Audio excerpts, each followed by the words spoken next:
What's going on, boys and girls? We're going to do another recipe here today. This recipe is going to be blackened redfish. So I love redfish. I caught this redfish back in September when I went on vacation, and you can cook it sauteed, you can cook redfish fried, but we're going to have it blackened. This is a new recipe. I've never tried it before, but I've just taken it from someone else that did it online and kind of made it my own. And that's what you guys got to do. You got to make it your own.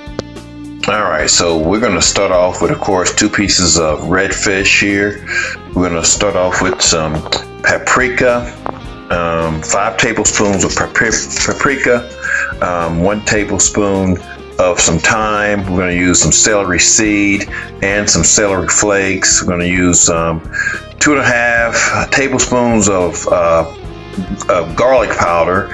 You can also use 2.5 tablespoons of onion powder. I didn't have any onion powder right now. I want to use 1 tablespoon of cayenne pepper to kind of give it its kick. And then we're going to also use some Mrs. Dash as well too. So again, just depends on how you want your blackened fish, but this is what we're going to start off with.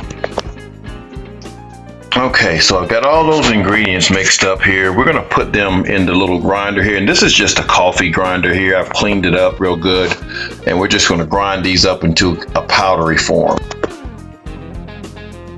All right, this may be a big mess, but maybe not. Maybe if we plug in the thing here, that might even work better.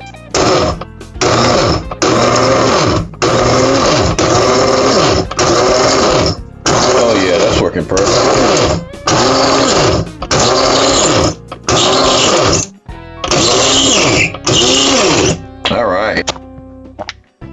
All right, that's what you got. See, that went from those big old flakes to an actual powder.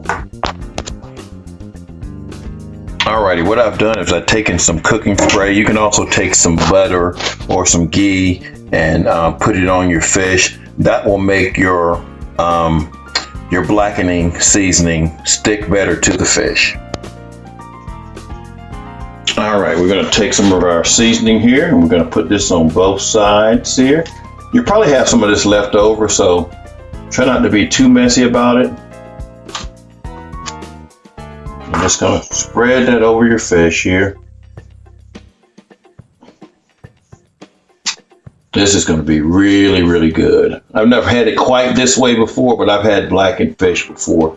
Also, get you a cast iron pan while you're waiting and have it warming up.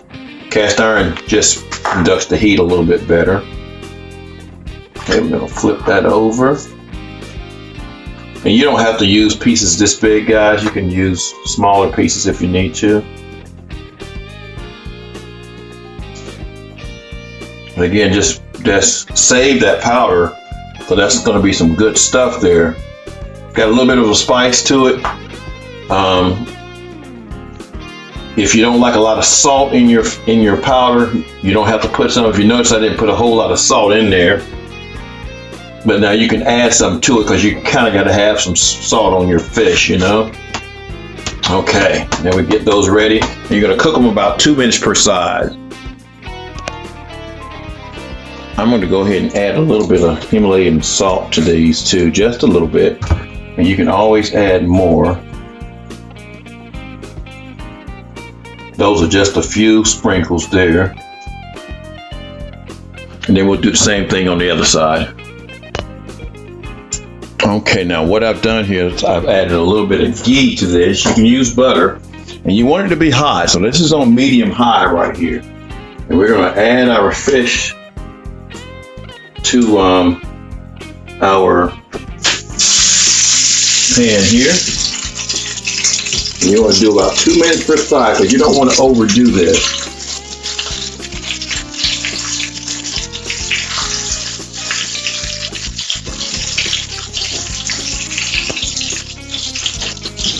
So we're going to go about 2 minutes and 30 seconds per side or so, guys. But again, you don't really want to overcook it. All right, so now we're going to turn it. We're going to attempt to turn it. Oh yeah, that's blackened there.